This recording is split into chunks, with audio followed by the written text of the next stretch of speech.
Hello again, ganda ka chika live! Eto na naman po tayo para sa mga panibagong update tungkol sa mga paborito natin mga artista, celebrity news. Ngunit bago po tayo magsimula, gusto ko lamang po magpasalamat sa inyo sa walang sawa ninyong pagsuporta. Pinaparamdam niyo po sa akin, ang lubos pa rin kayo nagtitiwala sa akin at syempre, may papangako ko lamang po maghahatid lang po tayo ng mga totoong balita, no to fake news. Totoo lamang po kasi yan. Lang po ang sandata ko kaya patuloy kayo o nananatili kayo sa channel na to. Mr. Alden Richard unti-unti na pong bumabalik ang sigla. Sa kanya pong Instagram account, nagbahagi siya ng mga litrato about Stardust na isa sa mga pagmamayari ni Mr. Alden Richard. At may mga ilang litrato or video clips na namataan nga si Mr. Richard sa Stardust kasama ang kanyang ama at ganun din po si Mama Ten. May mga ilang kaibigan din na kasama si Mr. Alden Richard. Makikita sa mga larawan na unti-unting umingiti na si Mr. Alden Richard o sumisigla na rin mula nang mamatay ang pinakamamahal niyang lolo. Samantala, i-congrats naman po natin si Miss Catherine Bernardo dahil sa 2024 TAG Victorious Award Chicago, nanalo po bilang Female Celebrity of the Year. Ganon din po si Mr. Alden Richard. Nakuha niya po din ang 2024 TAG Victorious Award Chicago in Celebrity of the Year. Kinalulungkot ng mga aktor na sina John Arcela, Derek Ramsey at Rocco Naceno ang nag-viral na video ng security guard at Sampaguita vendor. Nga pong January 16, 2025, nag-viral online ang video na kuha ng isang netizen na nakasaksi sa hindi pagkakaunawaan ng isang security guard sa isang mall sa EDSA, Mandaluyong City at isang babaeng vendor ng Sampaguita na nakasuot ng high school uniform.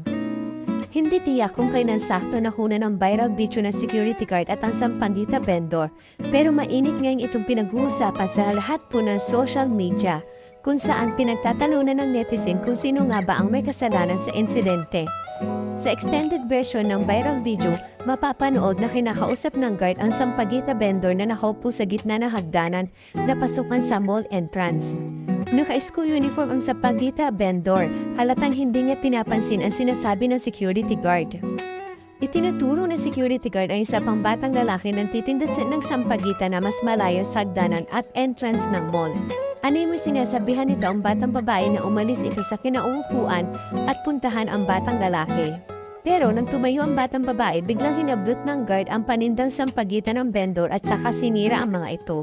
Dito na nagsimula ang tensyon ng gatihan ng Sampaguita vendor ang nasabing security guard na sunod-sunod niya itong hampasin sa tangkay ng dala niyang bulaklak. Na hindi na masawata, bagay sinipa ng security guard ang Sampaguita vendor kasabay ng pagsangga ng kamay sa sunod-sunod na paghampas ng bata sa kanya. Dahil nga po sa video, hati ang reaksyon ng mga netizens. Bagamat halatang mas marami ang pumapanig sa batang babae, anina, nararapat namang maparusahan at tanggalin ang security guard sa kanyang trabaho dahil sa inasal nito. Ang iba naman ay nagsabing kailangan alamin ang dalawang panig ng istorya at kung bakit umabot sa puntong gumagamit ng dahas ang gwardya. Pero ang mas nangingibabaw na mensahe, maning-mali na ang pagbuhatan ng kamay ng security guard ang minor de edad na Sampaguita vendor. Isa nga po sa nagpupuyo sa galit ng security guard ay ang award-winning actor na si John Arcela. Sa pamamagitan ng pag-post sa Instagram nitong Huwebes, January 16, inihayag na po ni Mr. John ang kanyang pagkadismaya sa inasal ng security guard ng sa Sampaguita vendor. Kalakip sa post ni John ang viral na video ng pagpapaalis ng security guard sa bata. Gigan si John, wala siya nakikita mali sa paghahanap buhay ng batang Sampaguita vendor. Ang may mali raw sa nangyari ay ang security guard dahil sa pagsira nito ng sampagitan dapat ay ititinda ng bata.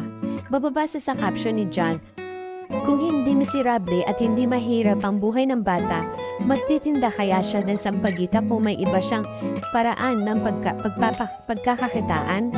Wala naman siyang sinaktang tao. Mahirap na nga ang buhay niya, papahirapan pa natin.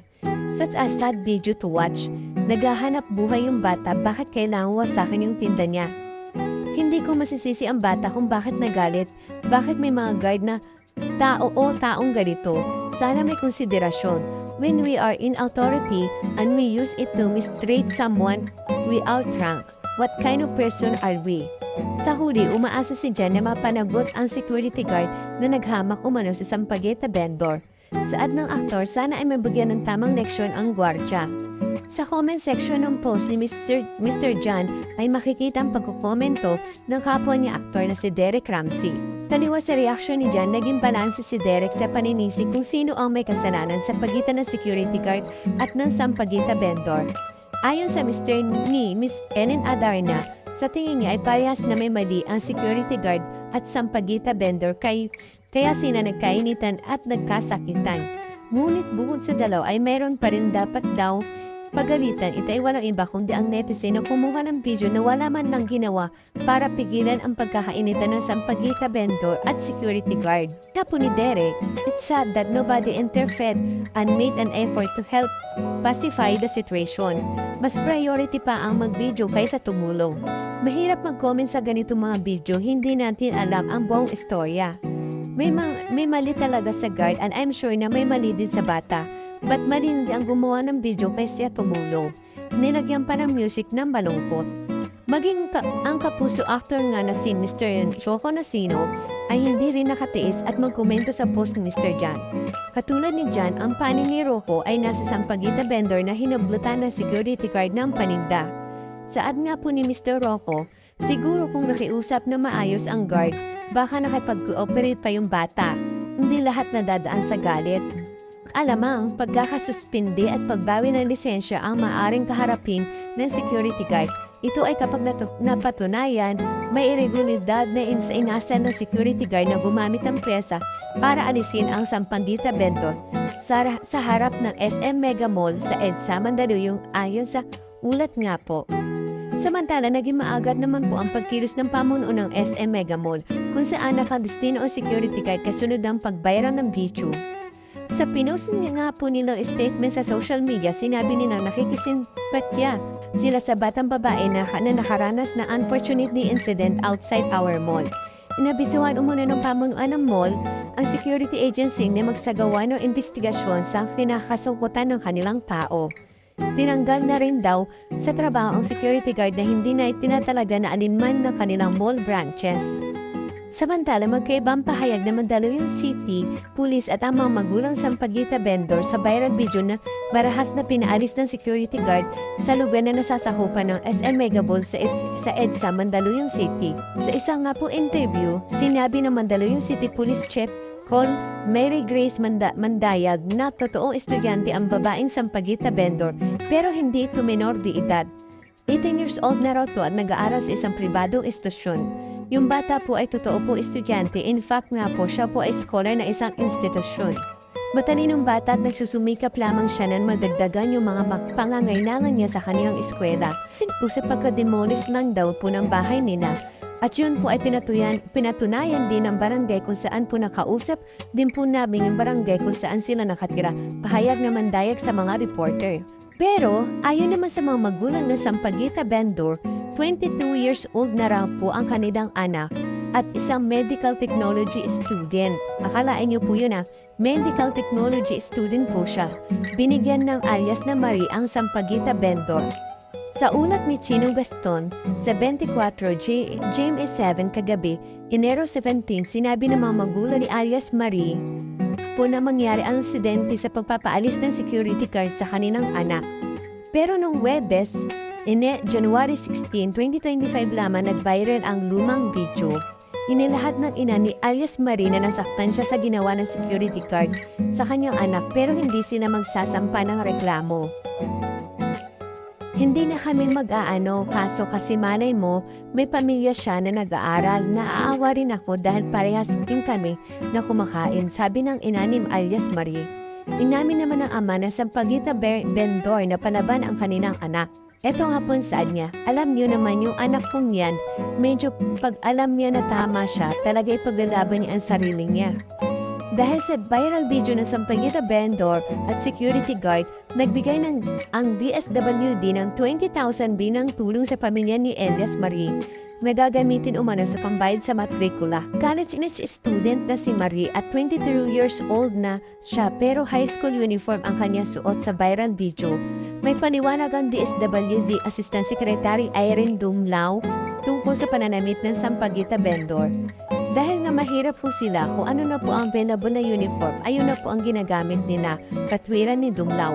Pero hindi na mahirap itong tanggapin dahil malinaw sa mispresentation ng school ang ginawa ni alias Marie na college student na pala pero nagpapanggap na high school student. Sa kabila ng binitawang salita ng ina ni alias Marie na hindi sila magsasampa ng kaso sa security guard, sinabi ng PNP Civil Security Group spokesperson Lieutenant Edison Bulciano na hindi pa rin ligtas ang security guard sa kasong administratibo. Bibigyan po natin sila next week na specific date na mag-aapi sa ating opisina. Sakaling hindi siya lumutang, pati na ang agency na may initiate na po tayo ng formal filing of administrative complaint.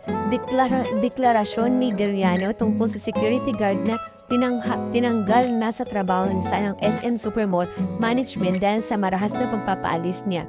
Sampaguita vendor. Inasa ng security guard pero importante marinig ang kanyang panig para malaman ang kabuuan ng kwento. Para mawala na rin ang mga haka-hakang disful o manunoko rin ang estudyante na gumamit ng high school uniform at iba pang edad ang sinabi na mandaluyong pulis na sa investigasyon sa kaso. Thank you for watching! Kung nagustuhan niyo po ang video ito, subscribe na sa Starlight Showbiz YouTube channel and please don't forget to hit the bell button for our latest updates.